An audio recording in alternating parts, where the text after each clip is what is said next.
दोस्तों, आज हम कुछ ऐसे नियमों, विचारों और धारणाओं की चर्चा करेंगे जो धार्मिक, आध्यात्मिक, वैज्ञानिक, दार्शनिक और मनोवैज्ञानिक हर एक नज़रिए से मान्य हैं। आज आपको पता लगेगा कि जीवन में कुछ भी अचानक नहीं होता, बल्कि जाने अनजाने हमारे द्वारा ही रची गई वास्तविकता है। आज हम जानेंगे कि कैसे हम खुद को एक लकी इंसान बना सकते हैं। तो बिना देर किए आइए शुरू करते हैं 23 लॉज ऑफ लाइफ के 23 प्रिंसिपल्स जो हमारा नज़रिया इस दुनिया को लेकर पूरी तरह बदल देंगे। गुड मॉर्निंग, आदाब, नमस्कार, welcome to our channel listen and grow. आज का हमारा फर्स्ट प्रिंसिपल है principle of correspondence, means as above so below.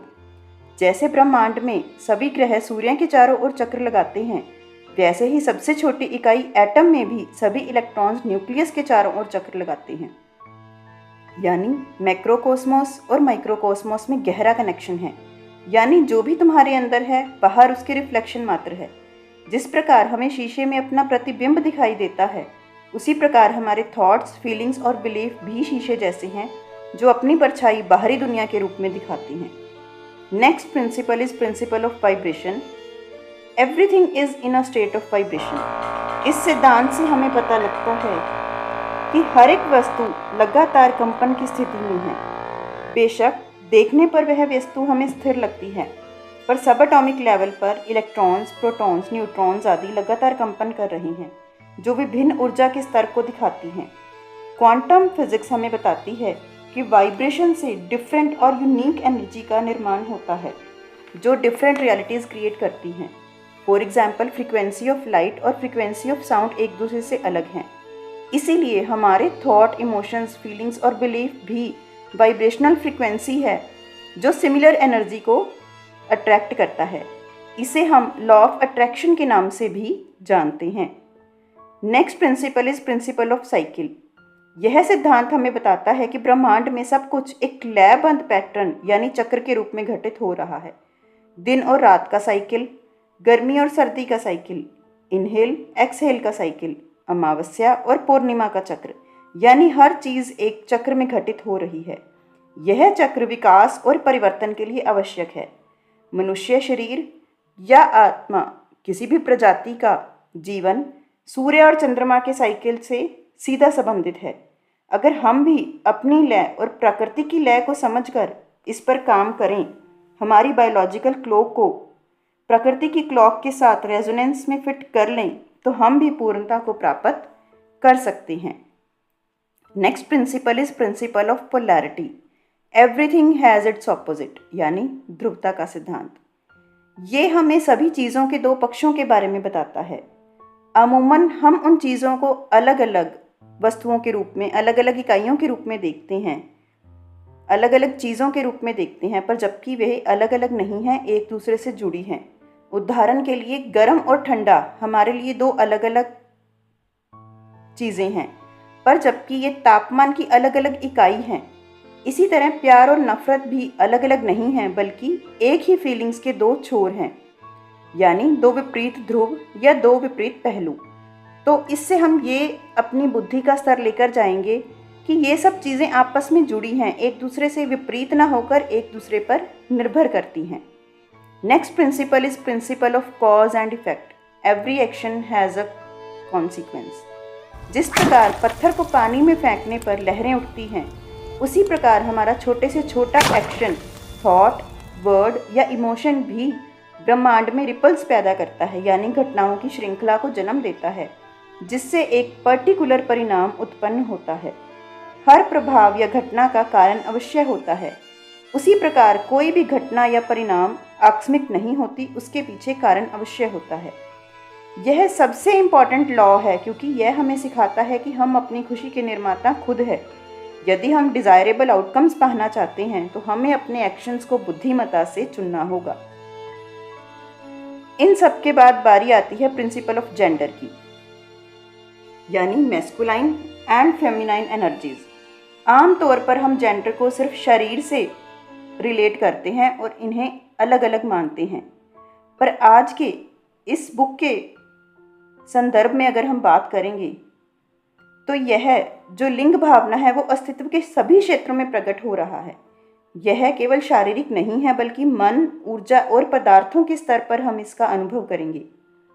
सबसे पहले अपने मस्तिष्क को ट्रेन करें कि मेल और फीमेल दो अलग अलग चीज़ें न होकर ब्रह्मांड की द्विआधारित अवधारणा है। मर्दाना ऊर्जा लॉजिक से जुड़ी है, जबकि स्त्री ऊर्जा ग्रहणशीलता से जुड़ी है। हमारा कॉन्शियस माइंड मैस्कुलाइन को दर्शाता है, जबकि हमारा इंट्यूटिव माइंड फेमिनिज्म को दर्शाता है। इसीलिए अगर हमें अपने जीवन में संतुलन पाना है तो हमें इन दोनों की ही आवश्यकता है। नेक्स्ट हम बात करेंगे प्रिंसिपल ऑफ रिलेटिविटी, यानी कि ऑल थिंग्स आर रिलेटिव। इस ब्रह्मांड में कुछ भी निश्चित या पूर्ण नहीं है। समय की गति भी आपकी गति और स्थान पर निर्भर करती है। हम सबको पता है कि साइंस की रिसर्चेज हैं कि अगर हम स्पीड ऑफ लाइट से ट्रैवल करते हैं तो हम समय की गति को बदल सकते हैं। इसी तरह मान लीजिए कि आप इस दुनिया में बिल्कुल अकेले हैं, एकमात्र मनुष्य हैं, तो क्या आप सुंदर होंगे, बदसूरत होंगे, अमीर होंगे, गरीब होंगे, लंबे होंगे, छोटे होंगे? आप कुछ नहीं होंगे, क्योंकि ये सारी चीज़ें सिर्फ और सिर्फ रिलेटिविटी, कंपैरिजन पर निर्भर करती है। सुख दुख, सफलता असफलता, सौंदर्य धन, अच्छा बुरा, यहाँ तक कि सत्य और वास्तविकता भी कंपैरिजन पर निर्भर करती है। बाहर खड़े होने पर हमें चलती हुई बस के अंदर बैठे यात्री मूवमेंट में नज़र आते हैं, गतिशील नज़र आते हैं। यही आप अगर उस चलती हुई बस के अंदर बैठेंगे तो आपको बाहर वाले पेड़ चलते हुए नज़र आएंगे। तो इस सिद्धांत के अनुसार हम अपने अंदर सहानुभूति और सहनशीलता विकसित कर सकते हैं और संसार के प्रति एक व्यापक दृष्टिकोण को अपना सकते हैं। Next principle is principle of transmutation, changing one energy into the other और अनदर स्टेट। इस सिद्धांत से हमें पता लगता है कि ऊर्जा या अवस्था, भावना या विचार, सब चीज़ें परिवर्तनशील है, यानी रूपांतरण का स्कोप इन सब में है। यह जीवन के सब पहलुओं पर लागू होता है, भौतिक, भावनात्मक, मानसिक और आध्यात्मिक सभी स्तरों पर। उदाहरण के लिए ठोस गैस में परिवर्तित हो सकती है, भोजन ऊर्जा में, शारीरिक ऊर्जा मानसिक स्वास्थ्य में। तो उसी तरह हम भी अपनी नकारात्मक विचारों को सकारात्मक विचारों में, कमजोरी को ताकत में परिवर्तन कर सकते हैं। इस परिवर्तन के साथ हम अपने जीवन को भी परिवर्तन कर सकते हैं। Next principle is principle of rhythm, यानी कि everything has its own rhythm. ब्रह्मांड में हर चीज़ जन्म से मरण तक रिदम से गुजरती है। जैसे कि एक पेंडुलम का टू एंड फ्रो मोशन होता है, ये किसी भी स्थिति में रेस्ट पोजीशन पे नहीं आता, रुकता नहीं है। इसी तरह ब्रह्मांड की हर वस्तु, हर फीलिंग, हर इकाई इस तरह के रिदम, एक लयबद्ध पैटर्न को फॉलो करती है। जैसे गर्मी के बाद सर्दी, दिन के बाद रात अपने पैटर्न को दोहराते रहते हैं। आप अपने पर्सनल जीवन में अगर झांक कर देखेंगे तो भावनात्मक, मानसिक, आध्यात्मिक और शारीरिक स्तर पर भी इन लयबद्ध पैटर्न्स से हम गुजरते हैं। सुख और दुख का पैटर्न, परिणाम और पश्चाताप का पैटर्न, सक्सेस और फेलियर का पैटर्न, ग्रोथ और डिक्लाइन का पैटर्न। तो कहने का भाव है कि कोई भी स्थिति परमानेंट नहीं है। इस लयबद्ध के सिद्धांत को अपनाने से हम अपने परिवर्तनों को लेकर लचीले हो सकते हैं और अपने निर्णय लेने में सुधार कर सकते हैं, हालांकि ये रैंडम ना होकर principle of cause and effect को फॉलो करते हैं। Next is principle of mentalism, जहां हमने अपने मस्तिष्क को इतना डेवलप कर लिया है कि हम हर चीज़ को क्रिटिकल एनालाइज कर सकते हैं, दोनों नज़रिए से देख सकते हैं। तो अगली बात आएगी प्रिंसिपल ऑफ मेंटलिज्म, यानी कि power of thought and mind, जिसका मतलब है कि पूरा ब्रह्मांड ही मानसिक है। हाँ दोस्तों, ये सुनने और समझने में आपको थोड़ा गहरा लग सकता है, पर भौतिक रूप से व्यापक प्रत्येक इकाई मन से ही उत्पन्न होती है। विचार और मन ब्रह्मांड में प्राथमिक रचनात्मक शक्तियाँ हैं। इसका मतलब यह नहीं है कि भौतिक वर्ड एग्जिस्ट ही नहीं करता, बल्कि मतलब है कि यह आपकी खुद की ही क्रिएटिविटी है। यह सिद्धांत हमें बताता है कि मन की शक्ति में बदलाव लाकर, अपने विचारों, मूल्यों और भावों में बदलाव लाकर हम अपनी वास्तविकता को काबू कर सकते हैं और मनचाहा रिजल्ट पा सकते हैं। Next is principle of gestation. जैसे कि हमने प्रिंसिपल ऑफ मेंटलिज्म ने देखा कि कैसे हम एब्स्ट्रैक्ट थॉट से कॉन्क्रीट रियलिटी की ओर आ सकते हैं, कि एब्स्ट्रैक्ट और कॉन्क्रीट दो अलग अलग इकाइयाँ नहीं हैं।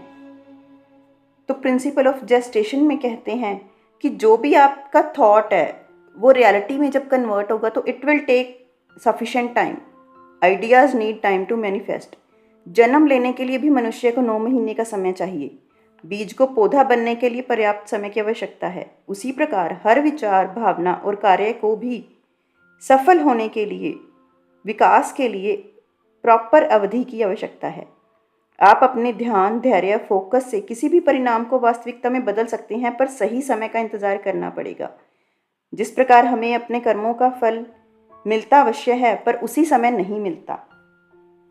इन सबको समझने के बाद आज बारी आएगी प्रिंसिपल ऑफ डिवाइन वननेस, यानी कि कनेक्शन टू डिवाइन, दिव्य एकता का सिद्धांत। यह हमें बताता है कि हम सभी अस्तित्व आपस में जुड़े हैं, अंततः एक ही हैं। देखिए दोस्तों, जिस तरह हमने 12th प्रिंसिपल पे पहुँचे हैं, हमने शुरू से शुरू किया है, जहाँ पे हम इस ब्रह्मांड को समझ रहे हैं कि हमारे अंदर जो चल रहा है वही बाहर चल रहा है। हर चीज़ कांस्टेंट मोशन में है, हर चीज़ रिलेशन में है, हमारे थॉट्स ही रियलिटी बन रहे हैं। तो अल्टीमेटली एक ही ऊर्जा है जो हम सब में है। उसी के कारण हम सब एक दूसरे से कनेक्शन में भी हैं।